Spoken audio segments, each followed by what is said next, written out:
Marine Le Pen, comment vous réagissez? Est-ce qu'il y a là une coïncidence, en moins de 24 heures, ces deux fusillades, ces deux braquages ultra-violents? Je pense qu'on est en train de perdre la guerre contre la criminalité, parce qu'on ne la mène pas, tout simplement.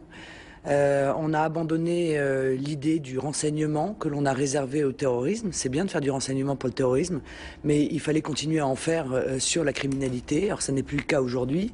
Vous proposez dans votre programme de reconstituer en 5 ans les effectifs de police qui ont été supprimés depuis 2005. Oui, madame. Vous évoquez le chiffre de 19 000 postes. Oui. Comment faites-vous? Ça coûte combien? Comment vous le financez? Non mais, madame, nous allons le financer sans aucune difficulté avec les économies que je proposerai, notamment sur l'immigration, sur la fraude sociale, sur ce que nous versons à l'Union européenne.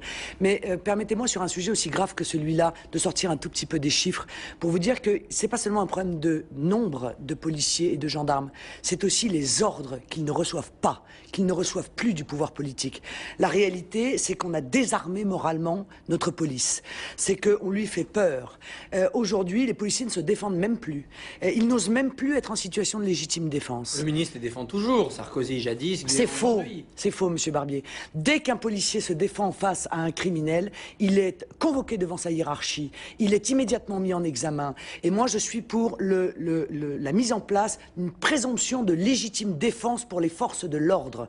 Parce qu'il faut que les policiers soient capables, mentalement, moralement, d'être dans leur bon droit lorsqu'ils défendent leur peau face à des criminels. Au risque des bavures, parfois. Eh bien, au risque des bavures, monsieur Barbier. Moi, je préfère compter, permettez-moi, je préfère compter un mort chez les criminels qu'un mort chez les membres des forces de l'ordre.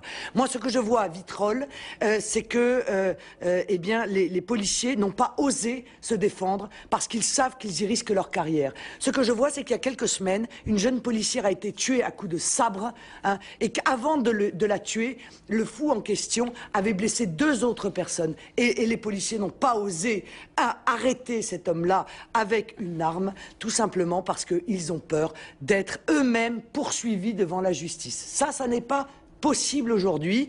Il y a un sentiment d'impunité chez les criminels. Il y a 5000 leaders de criminalité à arrêter dans notre pays. Ils sont grosso modo sur 26 départements. Eh bien ça, monsieur, ça se fait en 6 mois. Je vous l'ai dit solennellement, en 6 mois, on peut faire baisser de manière spectaculaire la criminalité dans notre pays. Encore faut-il mener une guerre contre eux, ce que l'on ne fait pas aujourd'hui.